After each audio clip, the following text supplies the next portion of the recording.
안녕하세요. 저는 서울대학교 치과병원 중앙장애인 구강진료센터 파트장 김란희입니다. 저는 장애인 전담 치과위생사로 근무한 지 12년 차가 되는 치과위생사입니다.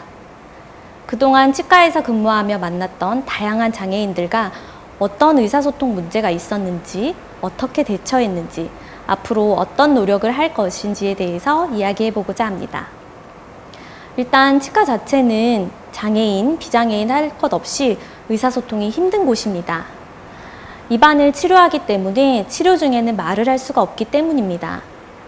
다행히도 그래서 그런지 치과 종사자들은 다른 직종에 비해서 발음이 부정확하더라도 잘 알아듣는 편입니다. 또 하나의 문제는 마스크와 치과의 소음입니다. 치과 치료 시에는 입안에 침, 물, 피 등이 튀기 때문에 직원은 마스크를 반드시 착용해야 합니다. 코로나 이전에도 치과에서는 모두 마스크를 쓰고 진료했어요. 그리고 핸드피스 사용 시에도 소음이 굉장히 큰데 마스크까지 쓰고 얘기하니 말소리가 잘 안 들리는 문제가 있습니다. 게다가 청각장애인은 상대방의 입모양을 보고 이야기해야 하는데 그렇지 못해서 어려움을 겪고 있습니다. 치과에서의 또 하나의 문제가 치료 시에 포를 덮는다는 점인데요. 물이나 약재가 눈으로 튈 수 있고 피가 나는 외과적인 수술을 할 때에는 감염을 막기 위해서 포를 덮습니다. 제가 학회 강의를 듣다가 받은 질문인데요. 청각장애인 환자 임플란트 수술할 때는 포를 어떻게 해야 하나요? 라는 질문이었어요. 일반적인 진료를 할 때에는 포를 덮지 않고 환자에게 고글을 씌운 후에 진료하기도 하는데 외과적인 진료 시에는 감염의 우려 때문에 포를 꼭 덮어야 하거든요. 임플란트 치료 도중에는 교합도 봐야 되고 다른 치아들과의 관계를 봐야 돼서 입을 다물었다가 벌렸다가 하는 행동을 해야 하고 근데 이 행동을 하는데 포를 덮고 의사소통을 어떻게 해야 하는지에 대한 질문을 받았습니다. 어떻게 해야 할까요? 제가 쓰는 방법은 환자 의료진이 포를 덮기 전에 사인을 맞추는 것인데요. 어깨를 한 번 두드리면 입을 벌리세요. 2번은 다무세요. 아프시면 왼손을 드세요와 같이 아주 간단한 사인을 맞추고 포를 덮습니다. 그 전에 반드시 자세한 진료 과정과 예상 치료 시간을 미리 설명드립니다. 보청기를 사용하는 장애인이라면 의사소통이 더 쉬울까요? 아까 말씀드렸듯 핸드피스가 아주 큰 소음을 내기 때문에 오히려 환자들은 진료 중에는 보청기를 뺍니다. 귀가 너무 아프다고 말씀하세요. 이런 경우에는 큰 목소리로 대화하거나 화이트보드에 필담, 몸짓 언어 등 가능한 모든 수단을 써서 의사소통하고 있습니다. 시각장애인은 의사소통이 쉬울까요? 시각장애인은 정보를 전달하고 교육하는 데 어려움을 겪습니다.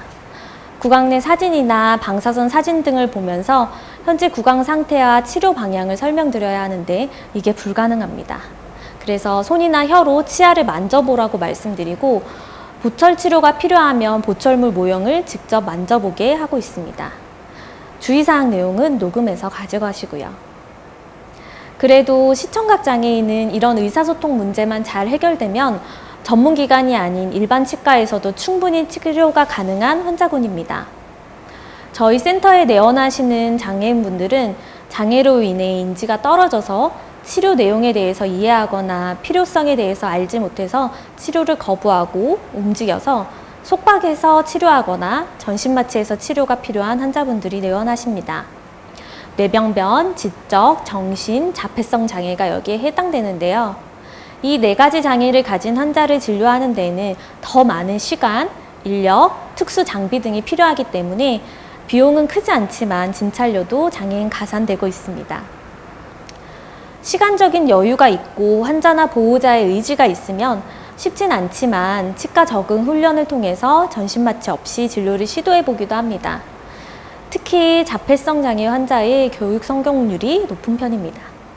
가능한 같은 시간, 같은 장소, 같은 직원이 행동의 순서를 매겨서 진행하는데요. 1번 치과 구경하기, 2번 치과 의자 앉아보기, 3번 라이트 켜보기 이렇게 순서를 미리 정해놓고 올 때마다 하나씩 더 추가로 해보는 방법입니다.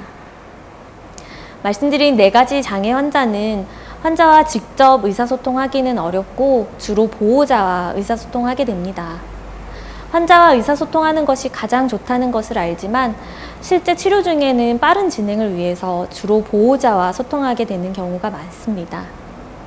하지만 주체는 환자라는 것을 인지하고 환자, 보호자에게 모두 설명하는 것이 올바른 방향이라고 생각합니다. 이 외에도 병원이나 치과에 대한 지식이 부족한 환자와도 의사소통이 어렵습니다. 치과에 처음 내원해봤다는 분도 많으세요.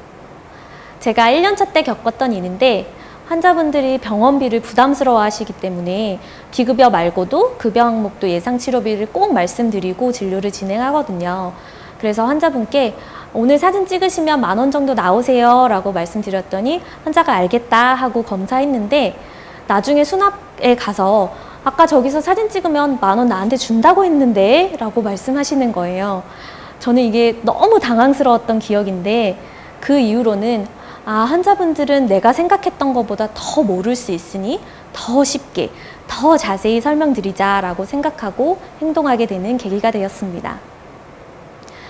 환자분들이 얘기하고자 하는 바와 우리가 말하고자 하는 바를 100% 다 이해하고 전달할 수 있으면 얼마나 좋을까요? 지금보다 더 의사소통하기 쉽도록 장애인, 비장애인 모두가 원활한 의사소통하는 사회를 만들기 위해 저희 중앙장애인 구강진료센터와 서울시 장애인 의사소통 권리증진센터가 올해 9월 업무 협약을 체결했습니다. 의사소통 환경 구축을 위한 자료 개발, 장애인 의사소통 관련 정보와 자료 공유 및 각종 교육 연계, 전문성 강화를 위한 교류 및 자문, 기타 장애인 구강건강 수준 향상 및 기타 치과진료 접근성 향상 등의 영역에서 상호 협력할 예정입니다. 말씀드린 장애인들의 의사소통에 어려움을 겪은 사례들을 바탕으로 의사소통 도구, 읽기 쉬운 자료 등을 협력하여 개발하고 향후 권역장애인 구강진료센터나 기타 장애인을 진료하는 치과의원에 배포할 예정입니다. 앞으로 장애인과의 원활한 의사소통을 기대하며 저도 최선을 다해 보겠습니다. 감사합니다.